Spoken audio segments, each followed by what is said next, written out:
Quiero predicar bajo el tema el propósito de Dios. Romanos 8:28 dice la palabra que para los que aman a Dios todas las cosas les sirve para bien, o obran para bien. El propósito de Dios. Me gusta mucho lo que un hombre de Dios dijo, y lo hemos escuchado aquí muchas veces, de que el lugar más rico que pueda haber en la tierra no es en la ciudad de Dubái, no son los pozos petroleros, no es la NASA. El lugar más rico en la tierra que pueda existir es el mismo cementerio, porque ahí, hermano, hay muchos dones, hay muchos talentos, hay muchos sueños, hay muchos ministerios y propósitos que nunca jamás se llevarán a cabo. En el cementerio enterrados, hermano, hay muchos dones, ministerios, talentos que fueron enterrados juntamente con la misma persona. Aquí ahorita mismo hay muchos dones, talentos, propósitos de parte de Dios que están sentados en este lugar. Hay mucha gente que tiene tienen propósitos grandes de parte de Dios, o Dios tiene propósitos grandes con tu vida. ¿Cuántos lo creen? Ahora, ¿qué es el propósito? El propósito es aquello por lo que fuiste creado y formado en el vientre de tu madre. Jeremías 1:5, Jehová habla a Jeremías, al profeta, le dice: antes de que te formase en el vientre de tu madre, te conocí y te santifiqué, te aparté como profeta para las naciones. Dios le estaba dando a revelar al profeta el propósito con el que fue creado antes de la fundación del mundo. Antes de que él naciera, antes de que lo formase, antes de que fuera formado en el vientre de su madre, Jehová ya conocía el propósito de Jeremías, que era ir y profetizar a las naciones. Yo soy una de las personas que creo, hermano, de que si tú y yo estamos en este lugar, no es porque somos una casualidad. Cada persona que está aquí tiene un propósito en el reino de Dios. Ninguna persona de los que estamos aquí somos coincidencia al estar en este lugar, hermano. Nadie. No importa cómo fue tu vida, no importa de dónde vienes, no importa cómo fue tu niñez. Nadie de los que estamos aquí estamos por coincidencia, porque Dios no crea coincidencia, Dios crea propósitos. ¿Cuántos dicen amén? Dios crea propósito. Para Dios no existen las coincidencias, para Dios existen los propósitos. Dile a que está a la par tuya: yo soy un propósito de Dios. Cada persona que está aquí tenemos un propósito en el reino de Dios. La iglesia es un cuerpo que tiene muchos miembros, y tú tienes que saber tu función en el cuerpo de Cristo. El apóstol Pablo habla en 1 Corintios 12:12 y dice, y empieza a instruir a la iglesia de Corinto, y le dice: así como el cuerpo tiene muchos miembros, pero todos los miembros forman al cuerpo, asimismo la iglesia es el cuerpo de Cristo. Y como tú fuiste escogido, tú tienes una función dentro de la iglesia. Tú tienes un propósito que tienes que llevar a cabo. Tú no eres ninguna coincidencia. Si tú estás en este lugar es porque Dios tiene cosas grandes con tu vida. Una vez que tú te metes con Dios, tú te vas dando cuenta de que Dios es un Dios de propósitos. Dios es un Dios de levantamiento. Dios es un Dios que escoge de lo más vil y lo más menospreciado y lo sienta en silla o en sitios de honores. ¿Cuántos dicen amén, hermano? Es por eso que cada persona que está en este lugar, no importa de dónde tú vengas, no importa cómo te llames, no importa tu pasado, el pasado ya no importa. Si tú estás en Cristo Jesús, todas las cosas son hechas nuevas. La sangre de Cristo limpió tu pecado, la sangre de Cristo borró tu pasado, y aquí está escribiendo algo Dios nuevo en tu vida. ¿Cuántos creen eso, mi amado hermano? Gloria a Dios, porque Dios se olvidó de nuestro pasado, porque si por nuestro pasado fuera, no calificaríamos de estar aquí en este lugar. Pero lo que nos califica y lo que nos hace justo es la sangre del Cordero. Es por eso que damos gloria y honra a Él en esta noche. No hay nadie que se lleve la gloria más que el Cordero de Dios, que está sentado en la diestra del Padre. Tú tienes que saber tu función en el cuerpo, mi amado hermano. Tú tienes que saber que Dios es un Dios de regalos. Diga conmigo, Dios es un Dios de regalos. ¿Por qué? Tú te preguntarás. Porque Dios, escucha, primero lo que Dios dio fue ¿a quién? A su Hijo Jesucristo. Dice: la paga del pecado es la muerte, más el regalo de Dios es que la vida eterna. ¿Quién es la vida? Cristo es la vida eterna. Pero Dios no solo se conforma con Cristo, sino que Cristo todavía viene y junta a los apóstoles, a los discípulos, y les dice: es necesario que yo me vaya, para que venga detrás de mí el Consolador. Va a venir otro igual que yo. Cuando Cristo asciende con el Padre, viene de repente el Espíritu Santo. En Hechos 2:4 dice la palabra que el Espíritu Santo se aparece a los 120 que estaban atrancados orando y esperando a la promesa del Padre. ¿Cuántos dicen amén? Pero no solamente Dios se conforma con Jesucristo y con el Espíritu Santo, sino que todavía Dios pone a apóstoles, profetas, maestros, pastores, evangelistas, para edificación ¿de qué? De su iglesia.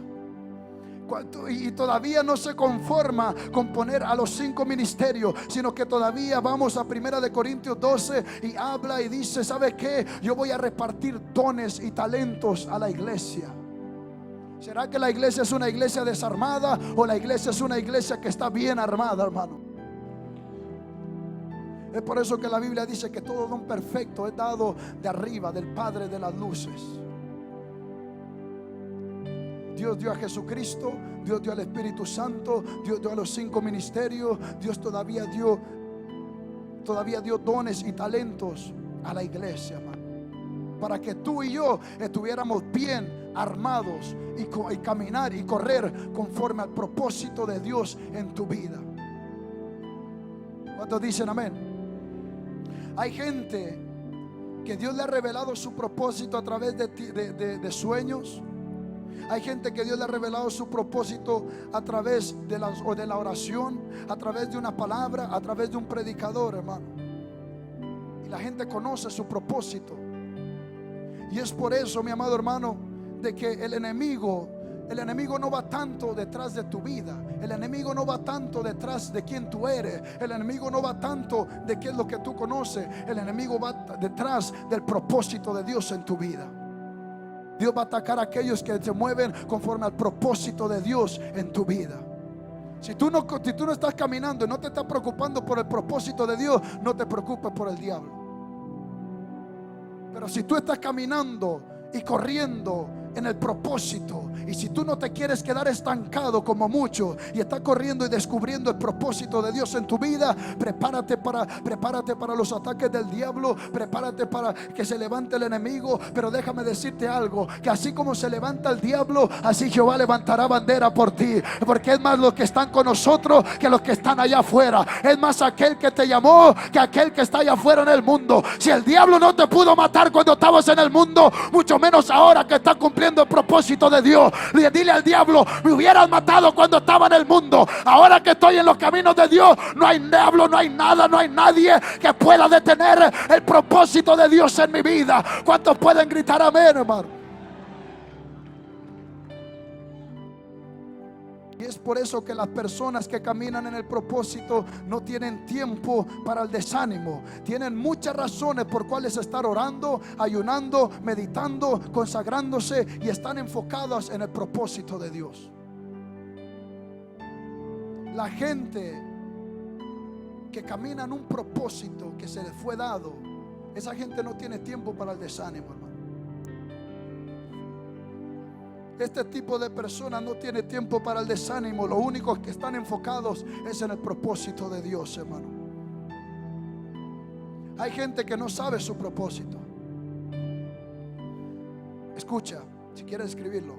Hay gente que no sabe su propósito. Y una vida sin propósito no tiene sentido. Porque lo que le da sentido a tu vida es el propósito. Lo voy a decir otra vez porque sentí que unos se quedaron en el aire. Lo que le da sentido, dice, hay gente que no sabe su propósito. Y una vida sin propósito no tiene sentido. Porque lo que le da sentido a tu vida es el propósito de Dios en ti.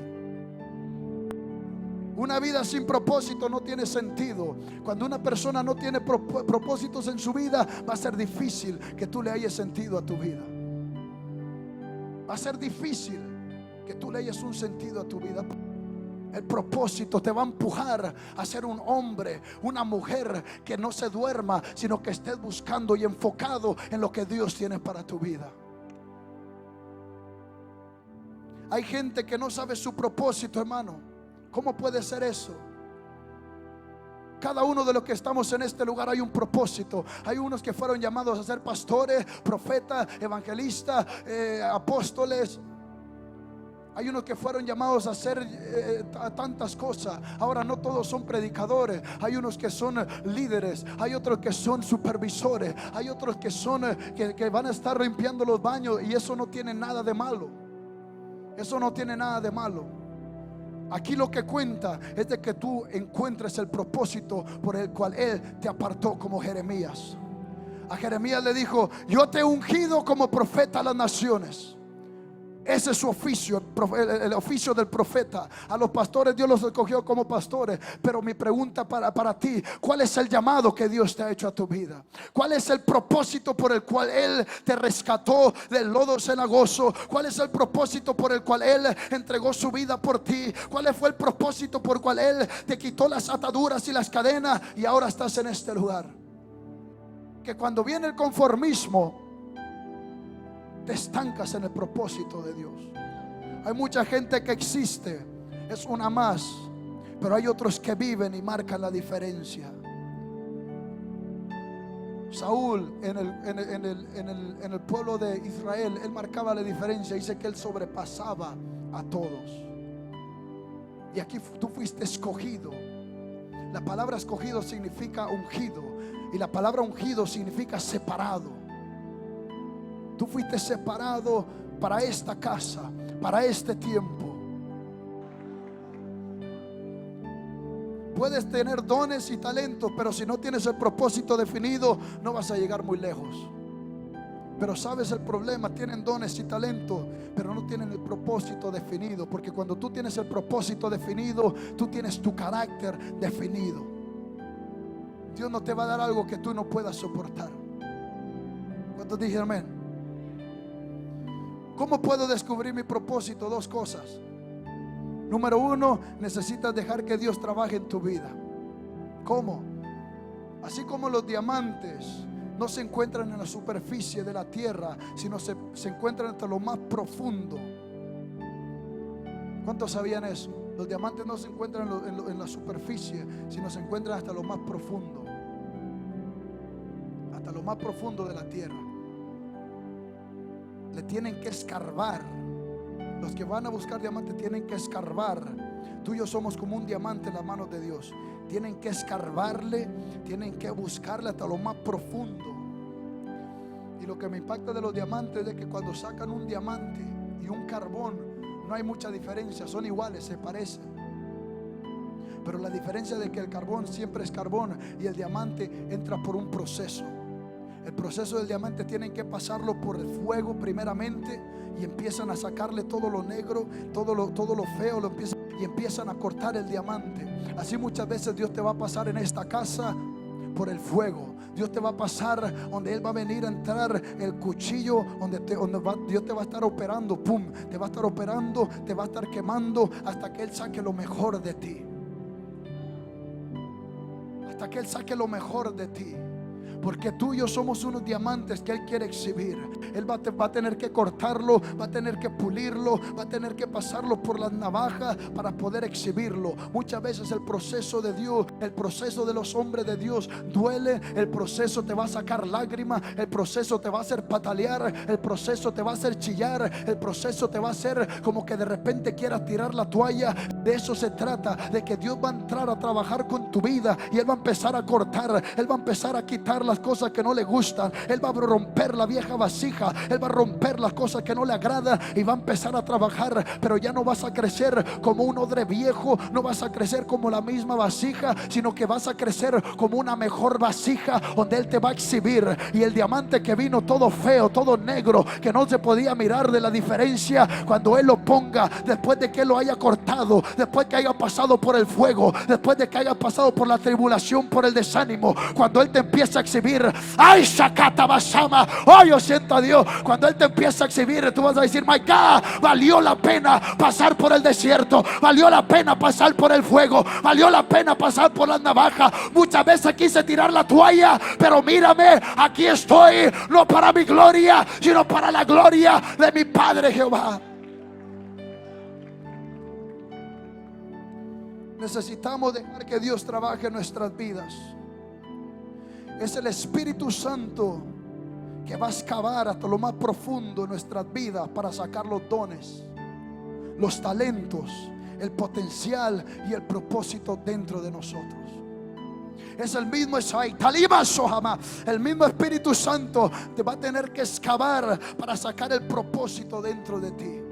El mismo Espíritu Santo te va a tener, hermano. El mismo profeta Juan el Bautista dijo: es necesario de que yo mengüe, de que yo me haga menos, de que yo muera para que Él sea exaltado. Necesitamos venir con un corazón contrito y humillado, con un corazón sincero, con un corazón puro, con un corazón reconociendo nuestra debilidad como hombre, pero también reconociendo que al que os humilla, Dios lo exalta, que al que os humilla, Dios lo tiene de cerca, que al humilde Dios lo tiene de cerca y al altivo Dios lo tiene de muy lejos. Pero en esta casa Dios quiere que se levante gente humilde, gente que verdaderamente diga: yo no soy nada sin mi Cristo. Es necesario de que yo muera, es necesario de que yo mengüe para que Él crezca.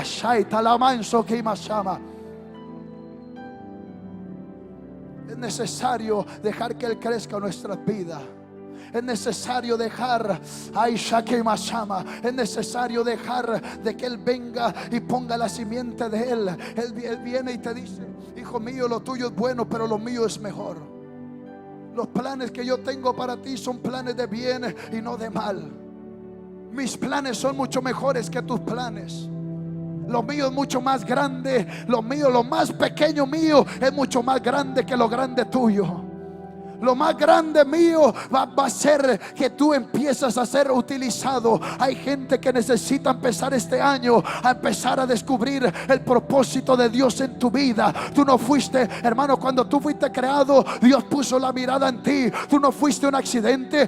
Tú fuiste un propósito creado por las mismas manos del alfarero. Cuando tú naciste, Dios sabía la hora exacta, la fecha exacta, el día exacto. Sabía tu nombre, sabía cuántos cabellos ibas a tener, sabía cómo te ibas a llamar, sabía que ibas a estar sentado en esta iglesia.